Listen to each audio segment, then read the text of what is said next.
Setting your initial asking price is the most important decision you'll make as a FSBO seller in New York City. The volume of buyer inquiries you receive, how quickly you sell, and whether you sell at all is directly related to the initial pricing of your property.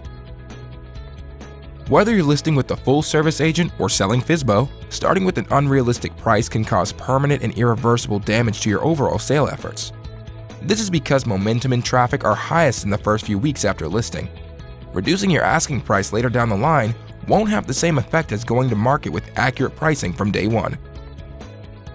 Just remember, buyers in New York City are smart. They will not overpay for a property, regardless of what personal justifications you may have for your asking price. Your asking price must be 100% justifiable when compared to the prices of competing listings and recently sold properties.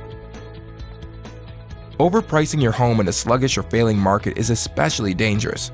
This is because new, less expensive inventory will continue to hit the market after you've listed and undercut you on price. Unless you make swift and decisive adjustments to your asking price, your listing will always be uncompetitively priced. Here are some factors for you to consider when identifying comparable transactions and pricing your home. Neighborhood. Each neighborhood in New York City has its own pricing ecosystem, which means that the comparable homes you choose to analyze must be in the same neighborhood as your property. If you're selling an apartment in a larger complex, you should be focused on the comps within your building. Price point and size. When identifying comparable homes, it's a good idea to select properties which are priced within a similar dollar price range. For example, let's say you're selling a condo in the East Village, which is worth under $1 million. It would not be appropriate to compare the price per square foot of your condo to those of the new luxury development condos down the street, whose prices start at $1.5 million. This is because the composition of the buyer base is not the same at these two price points. Furthermore, new developments are typically priced at a substantial premium compared to existing inventory. Layout. It's important to compare listings which have a similar bed and bath count and comparable layouts. For example, comparing a studio to a one-bedroom apartment would require a valuation adjustment.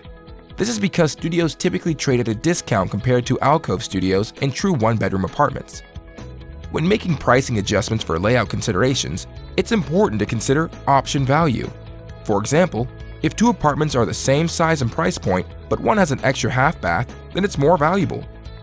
Similarly, if comparable A and comparable B are the same size, but one has a private balcony, the unit with outdoor space is worth more. Making valuation adjustments for layouts is subjective, but it's guided mostly by common sense and strategically considering the value of optionality. Building type. There are a number of different types of building classifications in New York City, which include pre-war, post-war, full service, elevator, walk-up, boutique, and new developments. When selecting comparable apartments, it's important to ensure that the building types you choose are broadly comparable to your own apartment building. Floor and exposure. For an elevator building, each floor is worth an additional $3,000 to $10,000 on average. While the difference between floor 25 and 28 may only be worth around $10K, the difference between floor 2 and floor 6 could be worth around $30K or more. Ground floor apartments are usually priced at a significant discount. Light, exposure, and views are all important considerations. Condition. The interior condition and renovation status is one of the most important adjustments to make when comparing homes. The most expensive renovations are for the wet areas, also known as the kitchen and bathrooms. A typical renovation per wet area in New York City can range from $20K to $50K. A common quote for a full gut renovation in New York City is $100 to $200 per square foot. Monthlies. Apartments with higher carrying costs are generally less valuable, all other factors equal. If an apartment has a drastically higher or lower monthly maintenance or common charge bill, then a valuation adjustment should be made. Age of comparables. The value of real estate can rise and fall quickly in New York City, in as little as a few months. If you're analyzing closed comps which were sold more than 3 months ago, it's important you determine the direction of prices and make an appropriate adjustment to reflect the time which has elapsed since the comp sold. If you'd like a professional pricing opinion, you may wish to consider Houseit's 1% full-service listing option.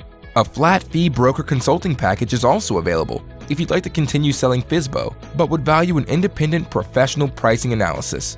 For more New York City real estate insider tips and tricks, subscribe to our channel and visit our blog and forum at www.hauseit.com.